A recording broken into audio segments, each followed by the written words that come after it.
मिश्रा जी और ओम बिरला जी हमें संबोधित करेंगे, हमें मार्गदर्शन देंगे। इस मौके का मैं फायदा उठाते हुए दो तीन बातें अपनी तरफ से कहना चाहूँगा। राजस्थान ने कुछ नवाचार तो बहुत किए हैं, पर मैं तीन नवाचार की बात आपके सामने रखता हूँ, क्योंकि आप पीठासीन अधिकारी हैं। आपका अपना ऑरा होता है विधानसभाओं के अंदर, आपकी बात को सरकार को सुनना पड़ता है, चाहे प्रत्यक्ष को या परोक्ष को हो। आप संदेश भी कर सकते हैं वहाँ के मुख्यमंत्रियों को। मैंने मोदी जी जो हमारे प्रधानमंत्री जी हैं उनको भी रिक्वेस्ट की है। एक तो हमने लागू किया चिरंजीव योजना यहाँ पर हेल्थ के लिए, पूरे देश के अंदर ऐसी योजना कहीं नहीं है। एक प्रकार से universal health, right to health का हम बिल लेके आए असेंबली के अंदर। मैं उम्मीद करता हूँ कि इस बार वो पास होगा। उसमें 10 लाख का हमने बीमा कर रखा है, और 10 लाख के अलावा अगर किसी परिवार में ऑर्गन ट्रांसप्लांट की नौबत आ गई, किडनी या लीवर या कोई बोन मैरो ट्रांसप्लांट या हार्ट ट्रांसप्लांट, उसका इलाज का खर्चा भी अलग से सरकार देती है उस परिवार को। ये हमने यहाँ पे कर रखा है। साथ में 5 लाख का दुर्घटना बीमा कर रखा है उसी स्कीम के अंतर्गत, जिसका नाम है चिरंजीव योजना। आईपीडी ओपीडी से फ्री, सीटी स्कैन हमारा ये सब फ्री, सारे टेस्ट फ्री है, पूरा इलाज फ्री है। मैं चाहूँगा कि पूरे देश में ये स्कीम लागू हो, और समय आ गया कि हम उसमें राइट टू हेल्थ, जैसे डॉक्टर मनमोहन सिंह जी के वक्त में और सोनिया गांधी के वक्त में पहली बार अधिकार आधारित युग की शुरुआत हुई। मतलब पहले स्कीम बनती थी, उन्होंने कानून बना के नरेगा दिया, आरटीआई दिया, आरटीई दिया, फूड सिक्योरिटी एक्ट दिया। अब सरकार किसी की पार्टी की हो, पर वो कानून आपके बन चुके हैं, तो उसका लाभ देशवासियों को मिल रहा है। मैं चाहूँगा कि इसी ढंग से ये राइट टू हेल्थ का स्कीम जो है आप सबका प्रभाव होगा, तो मैं समझता हूँ कि भारत सरकार भी और राज्य सरकार भी इस पर गौर करेगी। दूसरा मेरा पॉइंट था, पेंशन एक्ट बना, सोशल सिक्योरिटी एक्ट बने। अभी हम 1 करोड़ लोगों को पेंशन दे रहे हैं राजस्थान के अंदर, बुजुर्गों को, विधवाओं को, एकल नारी को, निःसज्जनों को। और भारत सरकार 10 लाख 9 लाख लोगों को देती है, उसमें से 200 रुपये प्रति, जबकि हम देते हैं 1000 रुपये, 750 रुपये। मैं सोचता हूँ कि दुनिया के सब मुल्कों में जो विकसित राष्ट्र है वो वीकली पहरा देते फैमिलीज को। आप लोग भी जाते रहते हैं, आते रहते हैं। कोई परिवार जो नीडी है उसके भरण पोषण की सरकार जिम्मेवारी होती है। कोरोना के अंदर हमने अनुभव किया, और 35 लाख लोगों हमने डेस्टिट्यूट थे, उन सबको हमने ढूंढ ढूंढ करके उनके घरों में डीबीटी करी, बैंकों में 5 बार 5,500 रुपये दिए हम लोगों ने। एक कॉन्फिडेंस बढ़ा कि भाई ऐसे वक्त में सरकार खड़ी है। मैंने कहा कोई भूखा नहीं सोना चाहिए, और मुझे कहते हुए गर्व है कि राजस्थान वासियों ने, तमाम बड़ी पार्टी कार्यकर्ताओं ने, हमने कांग्रेस, बीजेपी सबको साथ लिया, सीपीएम, और मुझे खुशी तमाम पार्टी के कार्यकर्ताओं ने, धर्मगुरुओं ने, एक्टिविस्ट ने, एनजीओ ने मिलकर के उस वक्त में एक दूसरे की इमदाद करी, और कोई भूखा नहीं सोया। अभी सुप्रीम कोर्ट ने 1 महीने पहले सुप्रीम कोर्ट ने वही वर्ड काम लिया है देश के लिए। भारत सरकार को कहा कि इस देश में कोई भूखा नहीं सोना चाहिए।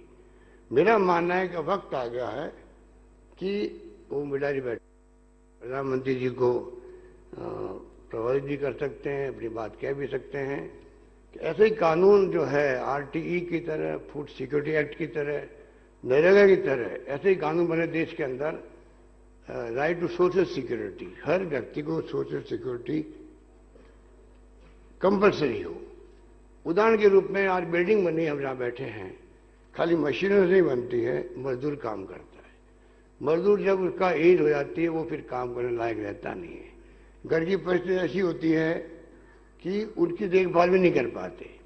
उस मजदूर को जिंदगी में बुढ़ापे के अंदर अगर सोशल सिक्योरिटी मिलती है तो बुढ़ापा आराम से निकल सकता है, अंतिम सांस तक आदमी कॉन्फिडेंस से जिंदा रह सकता है।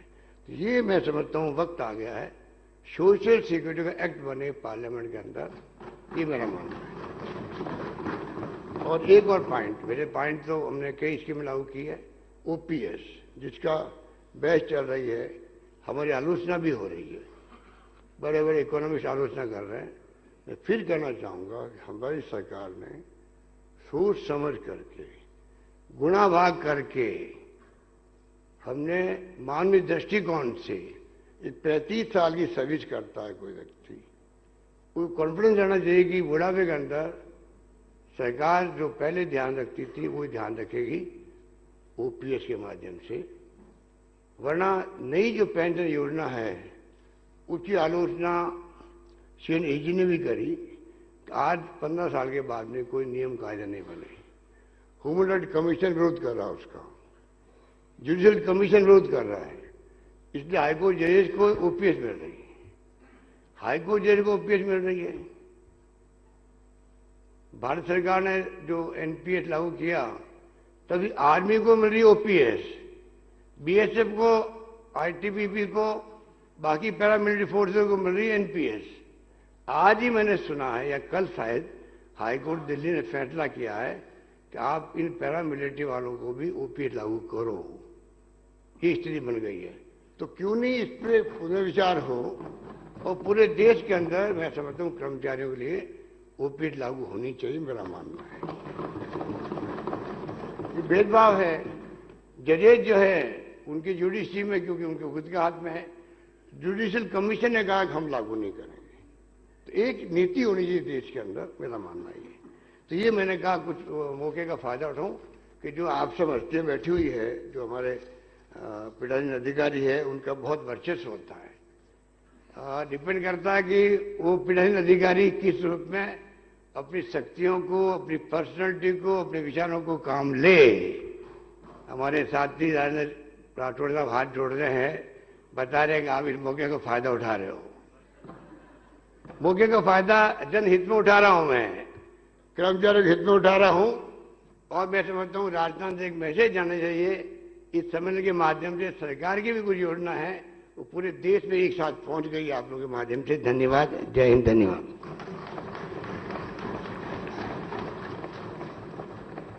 धन्यवाद, बहुत बहुत धन्यवाद माननीय मुख्यमंत्री राजस्थान सरकार श्री अशोक गहलोत जी। आपने अपनी घोषणाओं के माध्यम से विश्वास दिया है हमको, आकाश दिया है हमको। आपका आभार। और हमारे बीच है माननीय अध्यक्ष लोकसभा श्री ओम बिरला जी। आपसे आग्रह है अपना उद्बोधन हमें प्रदान करें।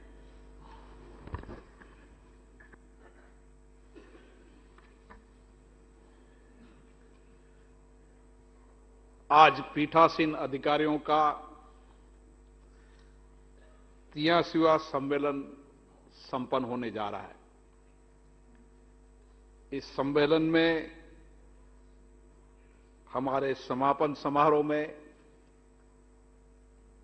राजस्थान के महामहिम राज्यपाल महोदय श्री कलराज मिश्र, राजस्थान के मुख्यमंत्री माननीय अशोक गहलोत जी, राज्यसभा में उपसभापति श्री हरिवंश जी, राजस्थान विधानसभा के अध्यक्ष डॉक्टर सीपी जोशी साहब,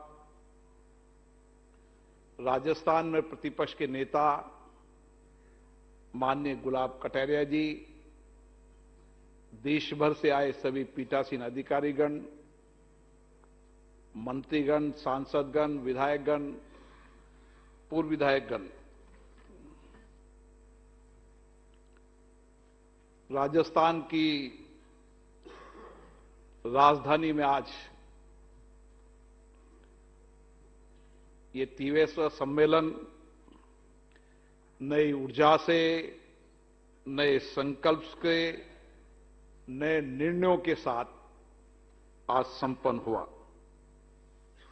सम्मेलन में हमने कई विषयों पर चर्चा की, संवाद किया, विचारों का आदान प्रदान किया और अलग अलग विधानसभाओं ने जो नवाचार की, बेस्ट प्रैक्टिस की, उसको भी साझा किया ताकि इससे अन्य विधानसभाओं को नवाचार करने की प्रेरणा मिले। सम्मेलन के अंदर G20 पर भी चर्चा हुई। भारत का सौभाग्य है कि G20 की अध्यक्षता भारत को मिली है और इस G20 की अध्यक्षता के साथ भारत के प्रधानमंत्री जी ने, माननीय नरेंद्र मोदी जी ने एक नई दिशा दी है। हमारे संस्कार, हमारी संस्कृति की वसुधैव कुटुंबकम की, इसलिए हम हमारा देश ही नहीं पूरे विश्व को हम परिवार मानते हैं और पूरे विश्व में शांति हो, स्थिरता हो, समृद्धि हो, इसके लिए हम सामूहिक प्रयास करें। और उसके साथ साथ लोकतंत्र की जननी भारत है और किस तरीके से हम प्राचीनतम समय भी हमने लोकतंत्र के माध्यम से हमने सबका विकास, सबके कल्याण की भावना से काम किया और आजादी के 75 वर्षों के अंदर जब अमृत महोत्सव मना रहे हैं, इस अमृत महोत्सव के समय भी हमने अपनी 75 वर्ष की लोकतंत्र की यात्रा में देश में सामाजिक आर्थिक विकास कर आज दुनिया के अंदर भारत का नया उदय हो रहा है। यह हमारा सब उन नेताओं का प्रयास है, उन लोकतांत्रिक संस्थाओं का प्रयास है जिन्होंने समय समय पर सदनों में चर्चा, संवाद, सहमति असहमति के माध्यम से देश के अंतिम व्यक्ति की आवाज सदन के माध्यम तक सरकार तक पहुंचाई और सरकार ने कल्याणकारी योजनाओं का काम किया। अभी माननीय मुख्यमंत्री जी कुछ कल्याणकारी योजनाओं की बात कर रहे थे। देश के सभी राज्य अपने अपने कल्याण की योजनाएं बनाते हैं। भारत ने भी उसी तरीके से कल्याण की योजना प्रधानमंत्री जी ने बनाई और इस तरीके से अच्छी कल्याण की योजनाओं को हमें आपस में परस्पर साझा करना चाहिए। जो प्रदेश की जैसी भौगोलिक स्थिति होती है, आर्थिक स्थिति, सामाजिक स्थिति होती है, उसके अनुसार योजनाएं बनाने का काम करते हैं।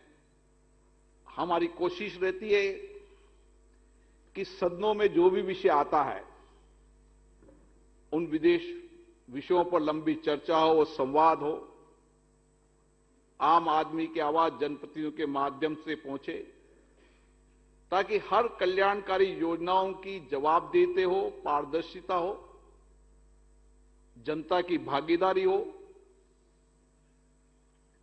और कार्यपालिका पर नियंत्रण हो। यह हमारी लोकतांत्रिक संस्थाओं की विशेषता रही है। मुझे आशा है इसी तरीके का काम हमारी लोकतांत्रिक संस्थाएं कर रही है। लेकिन इस समय जब मौका है G20 का, तो हमें फिर से विचार विमर्श करने की आवश्यकता पड़ रही है। पीठासीन अधिकारी के सम्मेलन में हमने चर्चा की कि किस तरीके से हमारी लोकतांत्रिक संस्थाएं आदर्श बने, ताकि जब हम कह रहे हैं कि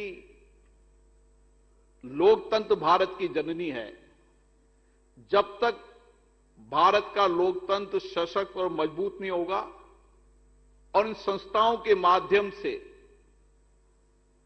हम समाज के आर्थिक सामाजिक कल्याण के अंतिम पड़ाव तक नहीं पहुंचेंगे, जब तक हमें फिर से विचारने विषय करना पड़ेगा। और इसलिए जयपुर में इसी बैठकर चर्चा हुई कि हम एक निश्चित फैसलों पर, निश्चित निर्णयों पर जाएं और हमारी संस्था एक आदर्श संस्थाएं रहें। दुनिया हमारी संस्थाओं से मार्गदर्शन ले, प्रेरणा ले। दुनिया के लोकतांत्रिक देश भारत की लोकतांत्रिक संस्थाओं को देखने आए उनकी चर्चा, संवादों को, विचारों को, उनके सिस्टम को, उनके नवाचारों को देखने आए।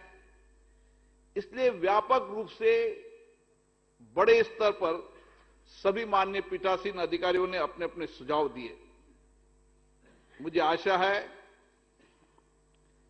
कि जो सुझाव आए हैं, जो कुछ निर्णय हुए हैं, जो फैसले हुए हैं, उन निर्णय और फैसलों पर सभी राजनीतिक दल हमें सहयोग करेंगे ताकि हम इन लोकतांत्रिक संस्थाओं को सशक्त बना सकें, मजबूत बना सकें, जवाबदेही बना सकें, कार्यपालिका पर निगरानी कर सकें और एक पारदर्शी शासन प्रशासन आए।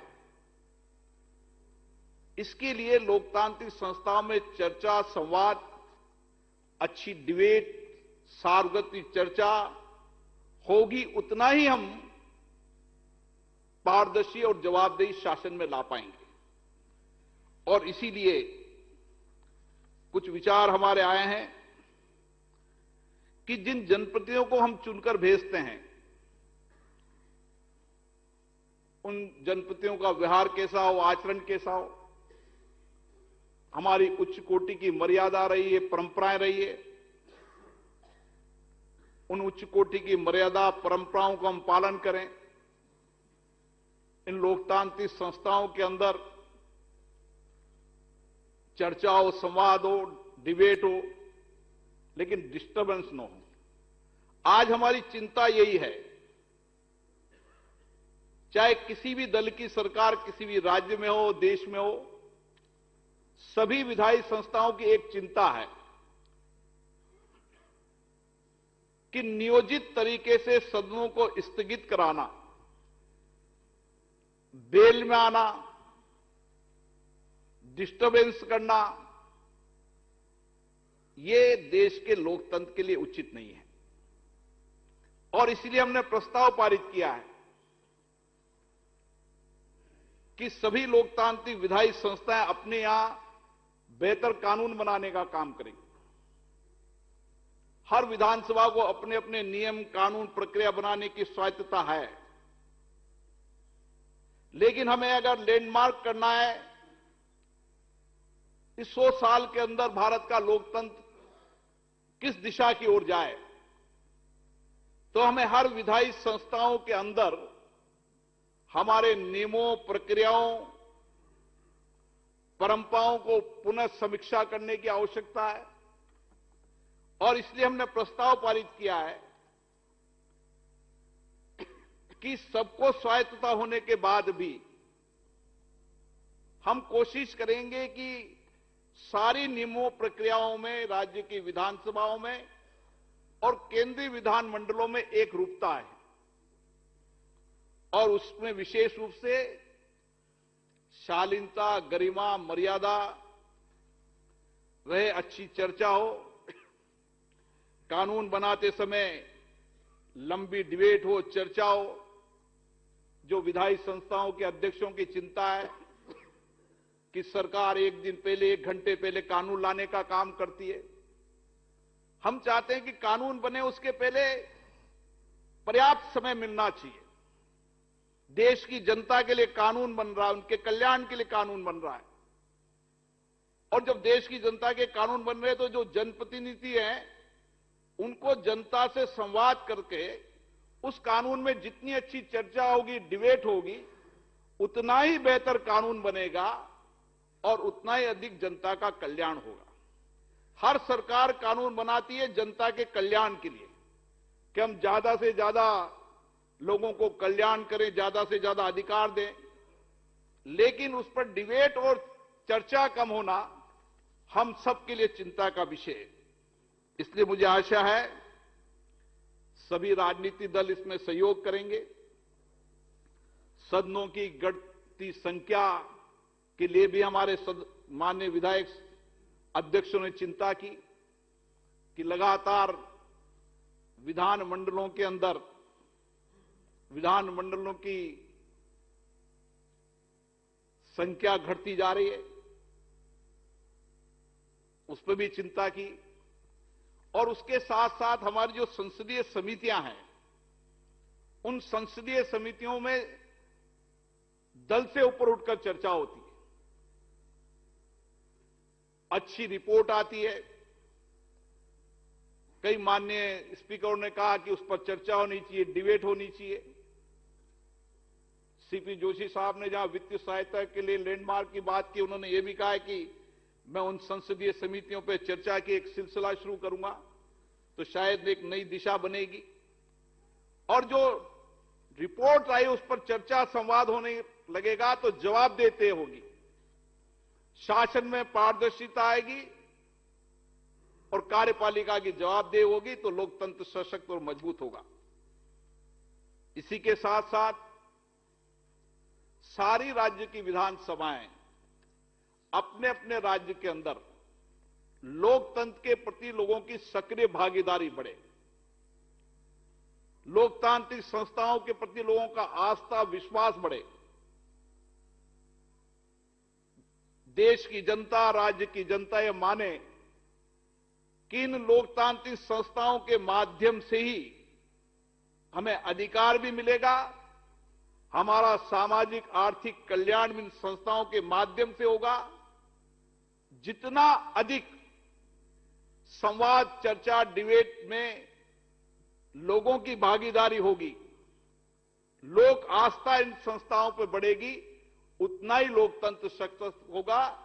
इसलिए लोकतंत्र में सक्रिय भागीदारी बने, इसके लिए सभी विधानसभाएं अपने अपने राज्यों के अंदर, जो सीपी जोशी साहब ने कहा है कि लोकतांत्रिक एजुकेशन की आवश्यकता है और इसके लिए एक व्यापक अभियान चलेगा। नौजवानों में, महिलाओं के अंदर और इन संस्थाओं के प्रति सक्रिय भागीदारी बने, उनके इनपुट आए, उनके सुझाव आए, जनप्रतिनिधि को कानून बनते समय सुझाव दें। इन सब बातों पर भी इसमें चर्चा हुई। विशेष रूप से मैं यहां पर पधारे उपराष्ट्रपति जी का धन्यवाद देता हूं, जिन्होंने विधायिका सर्वोच्च है, कानून बनाने का हमारा अधिकार है, न्यायपालिका को अपनी मर्यादा में रहना चाहिए, उन सब चीजों की उन्होंने चर्चा की है। उस पर भी हमने प्रस्ताव पारित किया है कि सबको अपने क्षेत्राधिकार, अपनी मर्यादाओं को रखना चाहिए, ताकि सब संस्थाएं अपने अपने प्राप्त अधिकारों से काम कर सके और बेहतर काम कर सके। मैं पुनः इस मौके पर सभी माननीय विधानमंडल के अध्यक्षों को धन्यवाद देता हूं और विशेष रूप से राज्य के मुख्यमंत्री जी को, जिन्होंने दोनों दिन हमारे सम्मेलन में भागीदारी निभाई, गुलाबचंद कटारिया जी को भी, हरवंश जी, सभी राजनीतिक दल के विधायक, सांसदों को, और विशेष रूप से हमारे लगातार 2 दिन तक यहां बैठकर उन्होंने चर्चा संवाद को सुना, डॉक्टर हरवंश जी, और एक सर्वश्रेष्ठ व्यवस्था के लिए, व्यवस्था भी सर्वश्रेष्ठ की, अपने विचारों को भी व्यक्त खुलकर किया, एक अच्छी दिशा देने का काम भी किया। इस विधानसभा के अध्यक्ष माननीय डॉक्टर सीपी जोशी साहब को भी मैं धन्यवाद देना चाहता हूं। मैं सभी लोकसभा, राज्यसभा के अधिकारीगण, महासचिवगण, राजस्थान विधानसभा के सभी कर्मचारीगण, राज्य सरकार के सभी एजेंसियों को बहुत बहुत साधुवाद देता हूं। मुझे आशा है कि मेरे राज्य के अंदर जहां इंतजाम सीपी जोशी ने किया, सभी विधानसभा के अध्यक्ष यहां पर अपनी नई स्मृति को लेकर जाएंगे, नए संकल्प को लेकर जाएंगे और आने वाले समय के अंदर इस देश के अंदर लोकतंत्र को और अधिक सशक्त, मजबूत करना है। दुनिया के अंदर लोकतंत्र की जननी भारत है और भारत में लोकतंत्र की संस्थाओं के माध्यम से ही हम आर्थिक सामाजिक परिवर्तन कर दुनिया का अग्रिम देश बनेंगे, अग्रिम राज्य बनेंगे। इस संकल्प के साथ हमें जाना है। पुनः आप सभी को बहुत बहुत धन्यवाद। महामहिम पधारे, उनको पुनः बहुत बहुत साधुवाद।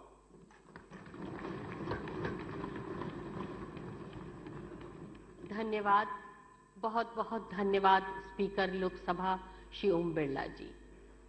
संविधान के प्रति आस्था राष्ट्र प्रेम है, अगाध आस्था अगाध राष्ट्र प्रेम है और संविधान के प्रति आस्था, विश्वास, जागरूकता का प्रसाद राष्ट्र प्रेम का विस्तार है।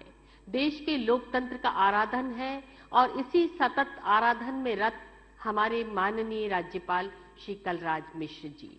आपने संविधान निर्माण की गौरव गाथा, संविधान की मूल आत्मा, संविधान के सुर और संस्कृति से युवाओं को परिचित कराने के लिए राज्य वित्त पोषित विश्वविद्यालयों में संविधान उद्यान स्थापित करने की पहल की। वरन अपने सभी कार्यक्रमों और बजट सत्र में संविधान के उद्देश्य का, मूल कर्तव्यों के वाचन की परंपरा भी आपने ही शुरू की। परम सम्माननीय राज्यपाल महोदय को अपने बीच पाकर हम उत्साहित हैं। अनुरोध आपके प्रेरणादायी उद्बोधन के लिए। माननीय राज्यपाल।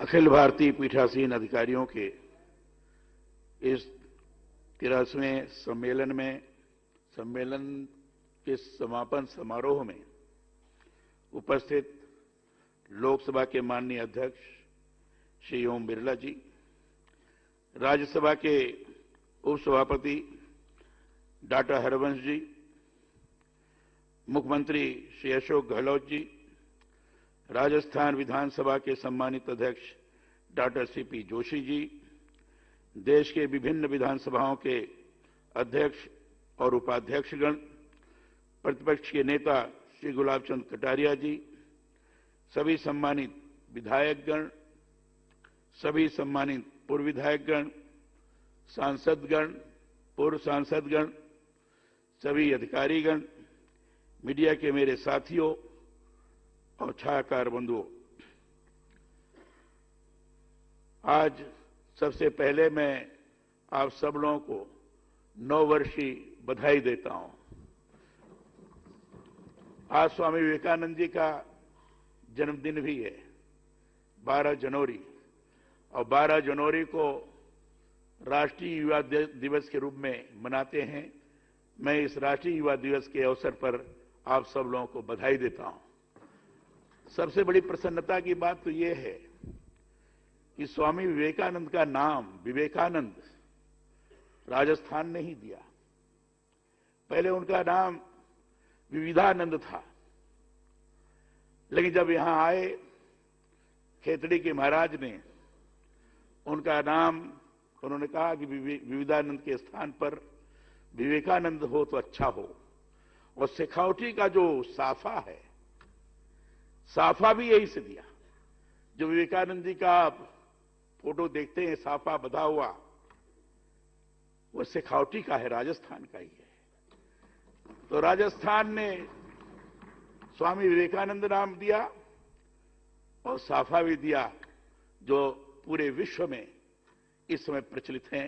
आज उनका जन्मदिन राष्ट्रीय युवा दिवस है। अत्यंत प्रसन्नता की बात है कि 11 वर्षों के बाद पीठासीन अधिकारियों का यह सम्मेलन यहां राजस्थान में आयोजित किया गया है। मैं इस आयोजन के लिए विधानसभा अध्यक्ष डॉक्टर सीपी जोशी जी को बधाई देता हूं कि लोकतंत्र, संसद और विधान मंडलों की सुदृढ़ता के लिए के आलोक में यहां यह आयोजन किया गया है। इस अवसर पर मैं श्री गणेश वासुदेव मावलंकर की स्मृति को नमन करता हूं। हमारे देश की पहली लोकसभा के वह प्रथम अध्यक्ष थे। वह केवल अध्यक्ष ही नहीं, बल्कि देश में संसदीय प्रक्रियाओं के विकास के भी वह जनक थे। स्वाधीन भारत में विधानसभाओं के पीठासीन अधिकारियों के सम्मेलनों के आयोजन की यह जो प्रथा प्रारंभ हुई, उसे सूत्रधार भी मावलंकर जी भी थे। उन्होंने ही इन सम्मेलनों का सूत्रपात किया। आज समापन के अवसर पर जो 2 दिन मंथन आप लोगों ने किया, मंथन से जो निकला हुआ निष्कर्ष है, उसको श्रीमान हरवंश जी ने बड़ी ही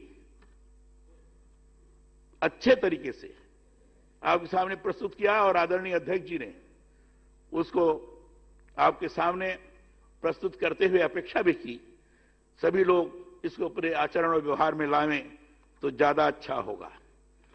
और मावलंकर जी ने जो सम्मेलन का सूत्रपात किया, उसके पीछे की भावना भी यही थी कि परस्पर मिलकर पीठासीन अधिकारी विचार विमर्श करते हुए क्या क्या नई चीजें आनी चाहिए, विधायिका को मजबूत करने के लिए, संसदीय परंपराओं को आगे बढ़ाने के लिए, जिन संसदीय परंपराओं के आधार पर लोकतंत्र सुदृढ़ होता है, वो कौन सी चीज होनी चाहिए, इस दृष्टि से निष्कर्ष के रूप में इस सम्मेलनों के माध्यम से निकलेगा, वो आपने निकाला यहाँ। उन्होंने इस तरह के सम्मेलनों को बहुत महत्व बताते हुए कभी कहा था कि ऐसे सम्मेलनों में होने वाले विमर्श में अधिकारियों को आपस में एक दूसरे के अनुभवों और दृष्टिकोण को जानने का अवसर मिलता है। मैं भी ये मानता हूं कि इसे पूरे देश में कतिपय समान संसदीय प्रथा और प्रक्रिया तथा संसदीय लोकतंत्र की स्वस्थ और बहुमूल परंपराएं स्थापित करने में मदद मिलती है। संसदीय लोकतंत्र में पीठासीन अधिकारियों की ही सर्वाधिक महत्वपूर्ण भूमिका होती है। राज्य विधानमंडल के प्रत्येक सदन का अपना एक पीठासीन अधिकारी होता है। विधानसभा में इसे अध्यक्ष तथा विधान परिषद में सभापति कहा जाता है। पीठासीन अधिकारी सदन के प्रतिनिधियों का नेतृत्व ही नहीं करता, अपितु उनकी शक्तियों और विशेषाधिकारों का एक तरह से अभिभावक भी होता है। मैं ये मानता हूं कि सदन का अध्यक्ष सदन के कामकाज से संबंधित नियमों का अंतिम व्याख्याकार होता है। उसके निर्णयों को किसी स्तर पर चुनौती नहीं दी जा सकती है। इसलिए आज का यह सम्मेलन संसदीय लोकतंत्र की हमारी प्रणाली को सशक्त करने की दृष्टि से बहुत ही महत्वपूर्ण है। भारत विश्व का सबसे बड़ा लोकतांत्रिक राष्ट्र है। स्वतंत्रता प्राप्ति के बाद हमने संसदीय लोकतंत्र प्रणाली को इसीलिए अपनाया कि राजनीतिक सत्ता में सीधे तौर पर आम जन की भागीदारी सुनिश्चित हो सके। संसद और विधानसभाएं लोकतंत्र के मंदिर कहे जाते हैं। यह वह पवित्र स्थल है जहां पर जनता के चुने हुए प्रतिनिधि मिलकर जनहित के मुद्दों पर विमर्श कर विधान बनाना का कार्य करते हैं। इन सदनों से यह अपेक्षा की जाती है कि वहां आने वाले चुने हुए जनप्रतिनिधि राजनीति से ऊपर उठकर जनहित के मुद्दों पर संवेदनशील होकर विचार करें। यहां जो भी बहस बिजनेस हो वह आम जन के सतत विकास के लिए हो, कल्याण के लिए हो। इसके बारे में आदरणीय अध्यक्ष जी ने बताया और स्वयं मुख्यमंत्री जी ने उस चीज को तो प्रस्तुत ही किया अपनी जन कल्याणकारी योजनाओं को सामने रखते हुए। संसद या विधानसभा में कोई भी पारित विधेयक तब तक अधिनियम नहीं बन सकता जब तक कि राज्यपाल उस पर अपनी स्वीकृति नहीं दे। बहुत बार यह आरोप लगता है कि राज्यपाल जानबूझकर विधेयक अटका रहे हैं या कि उसे पारित करने में देर कर रहे हैं। इस संबंध में इस बात को समझने की जरूरत है कि जो विधेयक राज्यपाल के पास भेजा जाए उसको पूरी तरह से राज्यपाल को देखना होता है। उसके जनता पर होने वाले असर और वैधानिक प्रक्रियाओं के बारे में भी बहुत सूक्ष्मता से विचार करना होता है। जब तक कि जनहित में वैधानिक रूप में विधेयक पूरी तरह से संपूर्ण होकर नहीं पाया जाता है तब तक उसे पारित करने का कोई औचित्य नहीं है। इसलिए मेरा यह मानना है कि सदनों में जब कोई विधेयक पारित किया जाए तो बहुमत ही प्रमुख आधार नहीं रहे, उसका प्रमुख आधार स्वस्थ बहस और विधेयक का प्रमुख आधार जनहित से जुड़ा औचित्य भी होना चाहिए। राज्यपाल कोई व्यक्ति नहीं है,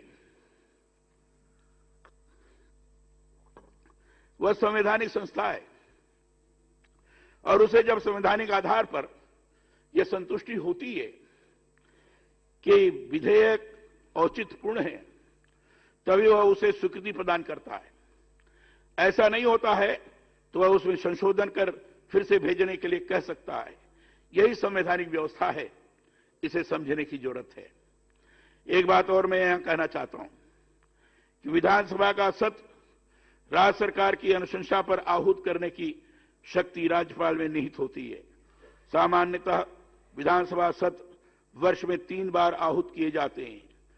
वह जो 3 बार सदन आहूत किए जाते हैं उनमें बजट सत्र, मानसून सत्र, शीतकालीन सत्र प्रमुख होते हैं। किसी विशेष कारण से भी कभी सत्र आह्वान किया जा सकता है, परंतु मैंने इधर यह भी महसूस किया है कि सत्र आहूत करने के बाद सत्रावसान नहीं किया जाता है। सत्रावसान नहीं कर सीधे सत्र बुलाने की जो परिपाटी बन रही है वह लोकतांत्रिक व्यवस्थाओं के लिए घातक है। इससे विधायकों के प्रश्न पूछने के अधिकार का हनन होता है। सदन का जब सत्रावसान नहीं किया जाता तो एक ही सत्र की कई बैठकें चलती रहती हैं। इससे विधायकों को निर्धारित संख्या के प्रश्न के अतिरिक्त अवसर प्राप्त नहीं होते, संवैधानिक प्रक्रियाएं पूरी नहीं होती।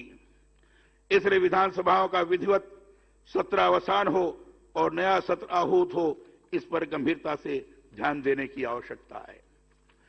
मैं चाहता हूं कि विधानसभा में बैठकों की संख्या बढ़े। आजकल विधानसभा की बैठकों की संख्या लगातार घटती जा रही है, जो बड़ी ही चिंता का विषय है। बैठकों की संख्या कम होने के कारण समाज के वंचित और कमजोर वर्गों की बहुत सी समस्याओं को उठाने के लिए पर्याप्त समय नहीं मिल पाता है। जनहित से जुड़े बहुत से मुद्दे उपेक्षित रह जाते हैं। बैठकें अधिक होंगी तभी इस पवित्र सदन की सार्थकता बनी रहेगी। लेजिस्लेटिव बिजनेस में राज्य सरकार की भूमिका भी अधिकाधिक रहनी चाहिए। अगर सरकार के पास बिजनेस नहीं हो तो जनता की समस्या पर चर्चा की जा सकती है। प्राइवेट मेंबर बिल को भी अधिकाधिक बढ़ावा दिया जाना चाहिए। विधानसभा विधायी कार्यों की पवित्र गंगोत्री है।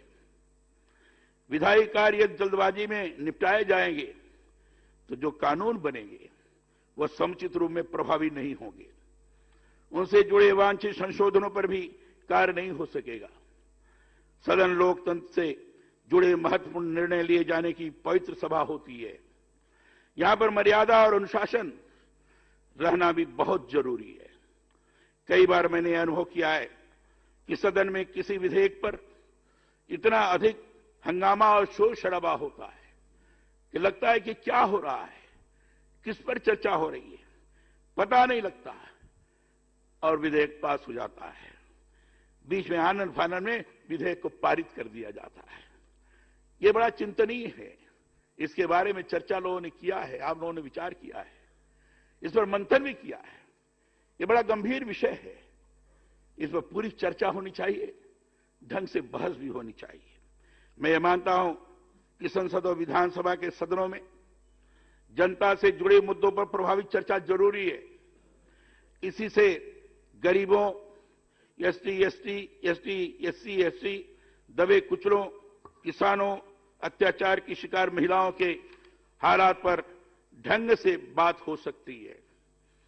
बहुत सारी जो समस्याएं इधर उभर रही हैं, उनके समाधान का मार्ग प्रशस्त हो सकता है। आप सभी सम्मानित पीठासीन अधिकारी हैं। यह बात मैंने अनुभव किया है कि छोटे राज्यों में सदन के सत्र की अवधि बहुत कम होती है। मैं चाहता हूं सदन की समान प्रथाएं, प्रक्रियाओं के आलोक में वहां भी सत्र की अवधि बढ़े। इसी से लोकतंत्र सभी स्तरों पर मजबूत हो सकेगा। सदन में जनता विधायकों को बहुत बड़ी अपेक्षाओं, उम्मीद के साथ चुनकर भेजती है।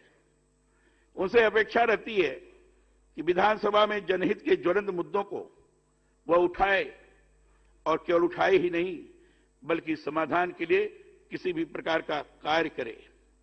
सदन में सूचीबद्ध विधेयकों पर स्वस्थ बहस, वाद विवाद में गुणवत्ता के साथ सतत संवाद ही लोकतंत्र को मजबूत करते हैं।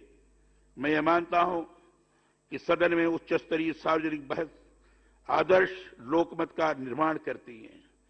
इसलिए वहां हर एक स्तर पर जनतंत्र का सम्मान होना चाहिए। एक महत्वपूर्ण बात मैंने इधर अनुभव किया है कि विधायक प्रायः सदन में महत्वपूर्ण विषयों पर होने वाली बहसों के दौरान अनुपस्थित रहते हैं। वे तभी सदन में होते हैं जब आवश्यक होता है या फिर अपने दल से जुड़े किसी खास मुद्दे पर एकत्र होकर बात रखनी होती है। यह प्रवृत्ति ठीक नहीं है। यह मेरा सौभाग्य है कि विधानसभा, विधान परिषद, लोकसभा और राज्यसभा चारों सदनों में रहने का मुझे अवसर प्राप्त हुआ है और मैंने बहुत कुछ सीखा है उससे। मैंने उससे बहुत कुछ सीखा है, पर यह जो सीखना हुआ है उसे सदन में मेरी उपस्थिति ही महत्वपूर्ण रही है। मैं सदन में लगातार बना रहता था। हमारा कोई बोलने का विषय हो चाहे ना हो, लेकिन सदन में हो रहे जो बहस है, चर्चा है, वो निश्चित रूप से लाभान्वित करता है और उससे जो सदस्य है वही कोई लाभ नहीं उठाता, बल्कि उसके कारण उसको नई सोच, नई ऊर्जा भी प्राप्त होती है और उसके आधार पर आगे बढ़ता है। यदि आप सदन के कार्यों में पूरी तरह सक्रिय रहकर भाग लेते हैं, सदन में उपस्थित रहकर वहां होने वाले कार्रवाई को गंभीरता से लेते हैं, तो सार्वजनिक जीवन में उसके बहुत अधिक लाभ अनायास आपको मिलने लग जाएंगे। सदन में रहकर विधायी कार्यों में सक्रिय भागीदारी जन सरोकारों से जुड़े मुद्दों का आपको सबल पैरोकार बनाता है। इसी तरह सदन से जुड़े जो दस्तावेज, साहित्य उपलब्ध कराए जाते हैं, उनका अध्ययन भी हमें निरंतर संपन्न करता है। मुझे आज इस अवसर पर देश के पूर्व प्रधानमंत्री और प्रखर वक्ता स्वर्गीय अटल बिहारी वाजपेयी जी की बहुत याद आ रही है। उनके साथ कार्य करने का मेरा भी अनुभव रहा है। संसदीय परंपराओं में उनका गहरा विश्वास था। मुझे याद है एक बार उन्होंने कहा था कि मुझे कोई महत्वपूर्ण भाषण देना हो तो अब पहले मैं लिखकर तैयार करता हूं। भाषण कोई ऐसे ही नहीं आता है, कोई नहीं दे सकता।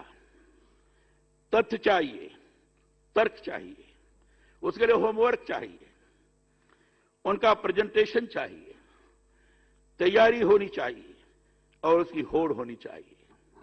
कितनी महत्वपूर्ण बात उन्होंने कहा। मैं भी यही मानता हूं, यदि आपको सदन में कुछ भी बोलना है तो उसकी पूरी तैयारी होनी चाहिए। आपके पास अपने बात के तर्क होने चाहिए, विचार होने चाहिए। मैं तो बल्कि ये सुझाव भी इस अवसर पर देना चाहता हूं कि सदन के सदस्यों के लिए उच्च स्तर की पुस्तकें, संविधान संस्कृति से जुड़ा साहित्य, विभिन्न सदनों में संसदीय कार्रवाई, ये संबंधित प्रमुख निर्णयों के आलोक में सदस्यों को शोध सामग्री प्रदान करने की भी कोई त्वरित व्यवस्था विकसित होनी चाहिए। तथ्यपरक और तत्काल सूचना के संदर्भ जनप्रतिनिधियों के लिए आवश्यक है। इस संदर्भ में विधायकों और पदाधिकारियों को उनकी कार्यपद्धति, रीति नीति, लोक व्यवहार से जुड़े शुचितापूर्ण जीवन का प्रशिक्षण भी समय समय पर होना जरूरी है। इस दिशा में पहल होनी चाहिए।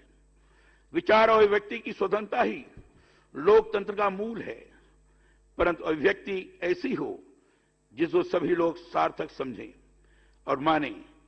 इसी से संसदीय लोकतंत्र की हमारी जो परंपरा है उसमें हम अपनी महती भूमिका निभा पाएंगे, लोकतंत्र को और अधिक सुदृढ़ कर पाएंगे। पीठासीन अधिकारियों के इस 13वें सम्मेलन के विभिन्न सत्रों में संसदीय लोकतंत्र को प्रभावी किए जाने के संदर्भ में विशद विमर्श हुआ है। यह बहुत ही महत्वपूर्ण है। इस सम्मेलन को गंभीरता से लेते हुए आइए लोकतंत्र में से जुड़े हमारी स्वस्थ परंपराओं की नई उज्जवल राहों का निर्माण करने के लिए हम संकल्पबद्ध हों।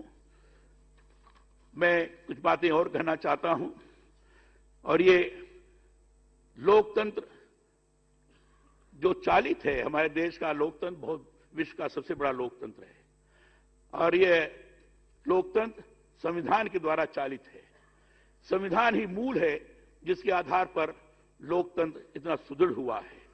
और इसे संविधान के बारे में पूरी जानकारी रखना हमारे लिए बहुत आवश्यक है।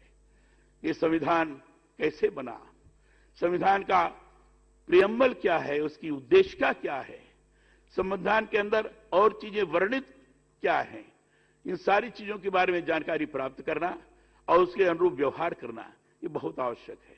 मैं राज्यपाल होकर जब यहां आया, कुछ कार्यक्रमों में जाने का मुझे मौका मिला और वहां संविधान पर ही मुझे बोलने की दृष्टि से कहा भी गया था। वहां जानकारी प्राप्त करने के पश्चात मुझे ये लगा कि लोगों को फंडामेंटल राइट्स के बारे में तो जानकारी है, लेकिन हमारा फंडामेंटल जो कर्तव्य है उसके बारे में, फंडामेंटल ड्यूटीज के बारे में बहुत कम लोगों को जानकारी। अच्छे पढ़े लिखों को उसके प्रियम्बल के बारे में जब पूछा गया तो उसके बारे में भी जानकारी थी। मुझे बड़ा आश्चर्य हुआ और दुख भी हुआ। तब से मैंने तय किया कि मैं जिस भी कार्यक्रम में जाऊंगा उस कार्यक्रम में संविधान के उद्देश्य का और संविधान का मूल कर्तव्य निश्चित रूप से पढ़ूंगा और उद्देशिका के बारे में उसका वाचन करते हुए लोगों से भी वाचन करवाऊंगा, ताकि लोग समझें कि ये हमारी उद्देशिका क्या है। और उद्देशिका अगर देखें तो यही संविधान का मूल है, उद्देशिका ही संविधान का मूल भाव है। और उद्देशिका ही अगर मैं कहूं तो भारतीय संस्कृति का वो मूल तत्व है, जिसके आधार पर आज हम वसुधैव कुटुंबकम की बात करते हैं। क्योंकि उद्देशिका के अंदर ही सीधे सीधे जनता से जुड़ी ही बात हम बोलते हैं, हम भारत के लोग, यही तो शुरुआत करते हैं। इसलिए उद्देशिका की जानकारी जरूरी है, मूल कर्तव्य की जानकारी जरूरी है। इसको मैं पढ़ के सुनाता हूं, सभी कार्यक्रमों में पढ़ के सुनाता हूं। और इसलिए हमने पूरे देश भर में, पूरे प्रदेश भर में जितने भी हमारे विश्वविद्यालय हैं, सभी विश्वविद्यालयों में संविधान उद्यान हमने बनाने का निर्णय किया है, बन रहे हैं। उसमें संविधान के 22 भाग है और 22 भागों में अलग अलग भारतीय संस्कृति से संबंधित, भारतीय सभ्यता से संबंधित चित्र उकेरे गए। लोगों को आश्चर्य होता है कि अच्छा, हमारा संविधान ऐसा है। मूल संविधान देखने के बाद लगता है कि नटराज का भी चित्र है। मूल संविधान देखने के बाद लगता है कि भगवान राम और लक्ष्मण और सीता अयोध्या गमन जा रहे हैं। मूल संविधान देखने के बाद लगता है कि इस भगवान श्री कृष्ण अर्जुन को उपदेश दे रहे हैं। ये जो डायरेक्टिव प्रिंसिपल है इसके अंतर्गत है। ये महात्मा बुद्ध का है, महावीर स्वामी का है, सभी लोगों का है, गुरुकुल का है। ये सारे चित्र उकेरे गए। ये देखकर लोगों को लगता है कि ये भारत का संविधान भारतीय संस्कृति से ओतप्रोत है। इसके बारे में जानकारी प्राप्त करने के लिए ही हमने विश्वविद्यालयों में संविधान उद्यान निर्माण करने की भूमिका बनाई है और हो रहे हैं, ताकि वहां के विद्यार्थी देख सके। हमने राजभवन में भी संविधान उद्यान निर्माण करवाया है और उसका लोकार्पण भारत की राष्ट्रपति माननीय द्रौपदी मुर्मू ने किया, 3 जनवरी को किया। आप सब लोग यहां आए हैं, आप सबों को आमंत्रित भी मैं करना चाहूंगा कि जरूर आकर के देखें। देखने वाला लगेगा कि कैसा संविधान सभा इतिहास कैसा रहा, कैसे संविधान बना, इसके बारे में चर्चा है। किन किन लोगों ने बनाया, कितनी कमेटीज थी संविधान को बनाने में और कितने भाग हैं, उसमें किस तरह के शिल्प चित्र बनाए गए हैं। ये सारा स्वरूप आपको दिखाई पड़ेगा।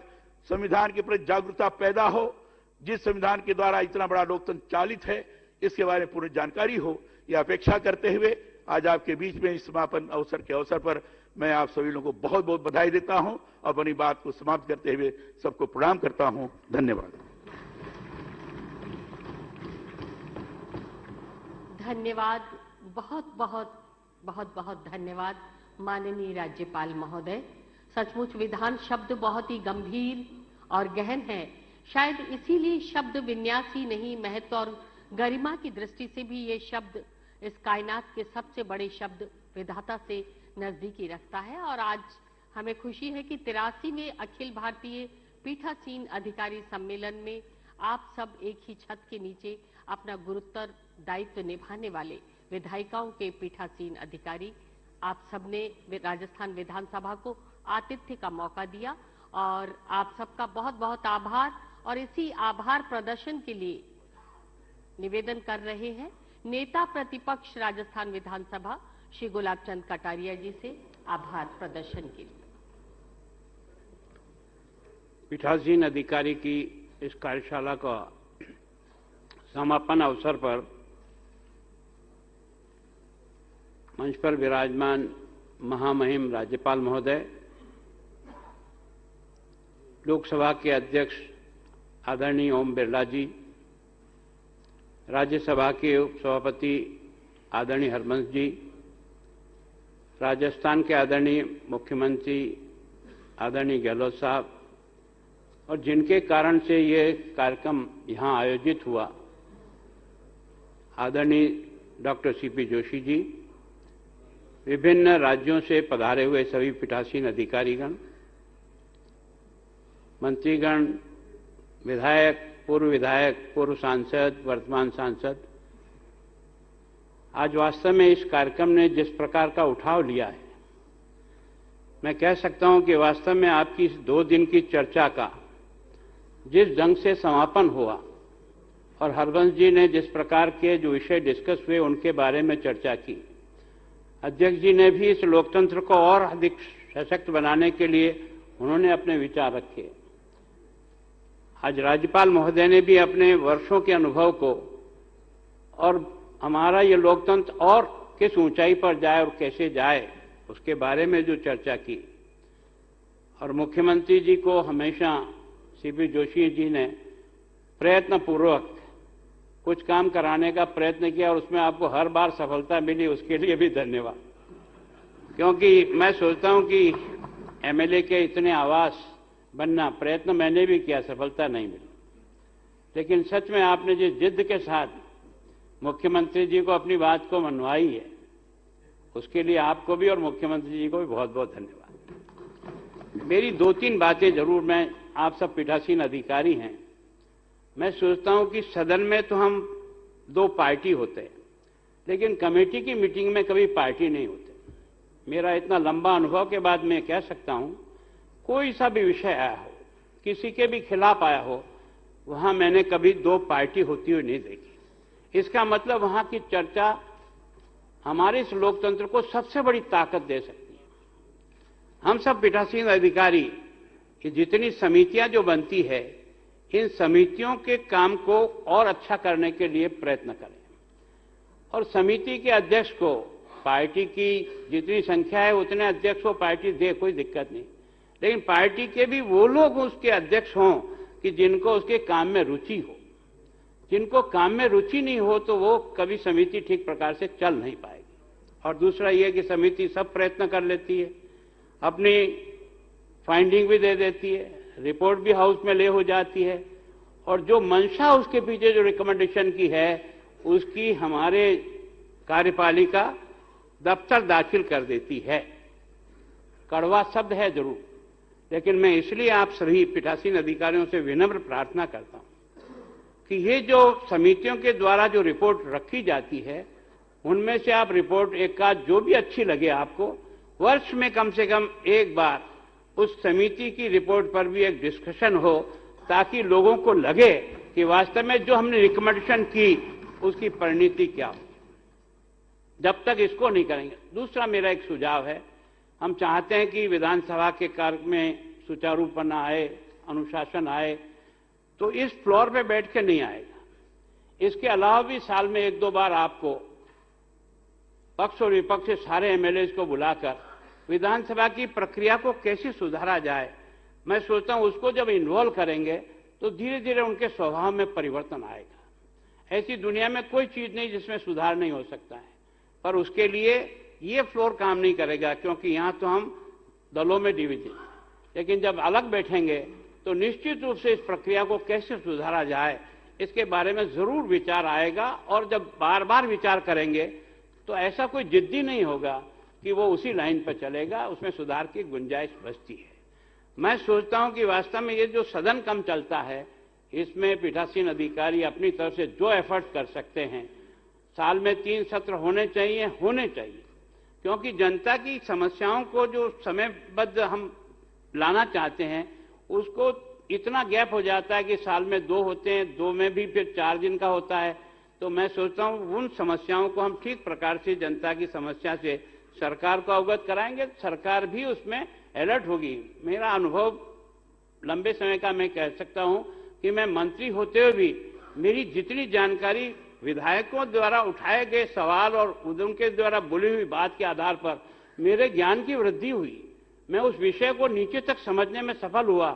नहीं तो कई बार लंबे समय रहने के बाद भी मैं अपने विभाग की भी उस पेचीदगी को नहीं जान सकता कि कहां इसमें कमी है। तो मैं सोचता हूं पीठासीन अधिकारी इस विषय पर थोड़ा सा और ज्यादा ध्यान देकर के मैं और आप और सब लोगों का, इस राजस्थान की और हिंदुस्तान की जनता चाहती है कि इससे बढ़िया कोई लोकतंत्र की व्यवस्था नहीं है जो जनता के हाथ में सब पावर निहित है।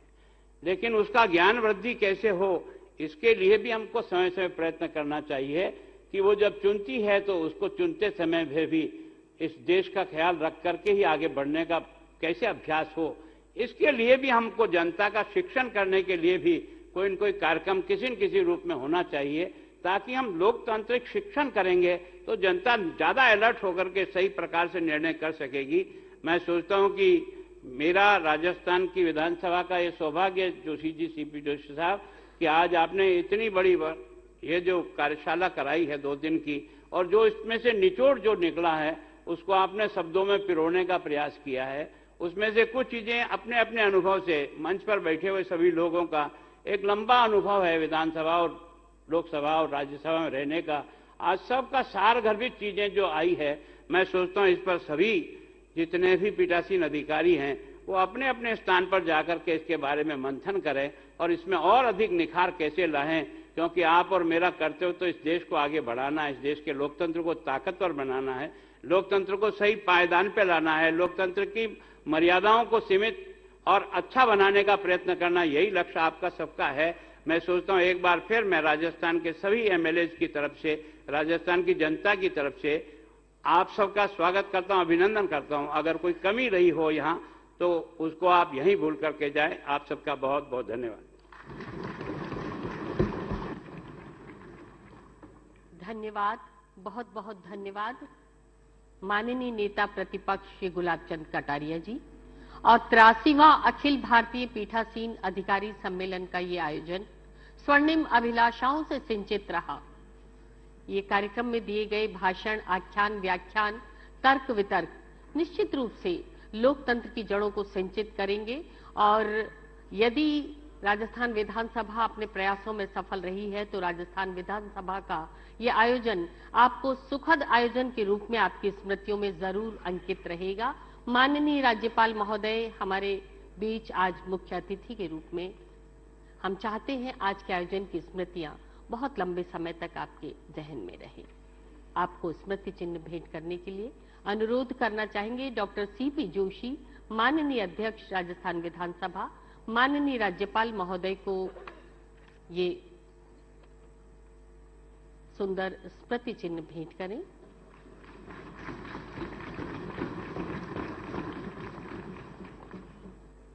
हमारे बीच है स्पीकर लोकसभा श्री ओम बिरला जी। आपको स्मृति चिन्ह भेंट करने के लिए भी अनुरोध करना चाहेंगे डॉक्टर सीपी जोशी जी से।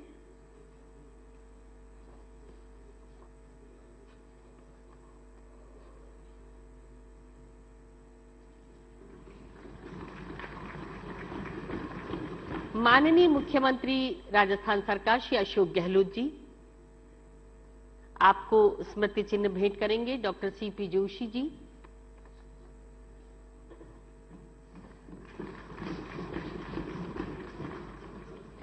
श्री हरिवंश जी, उपसभापति राज्यसभा, आपको भी स्मृति चिन्ह भेंट करें माननीय डॉक्टर सीपी जोशी जी।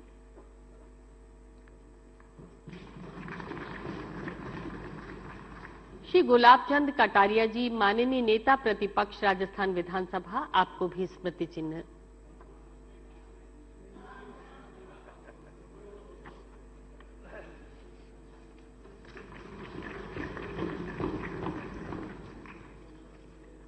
और जैसा कि माननीय राज्यपाल महोदय ने अभी हमें बताया है, संविधान का एक उद्यान हो, ये भी कल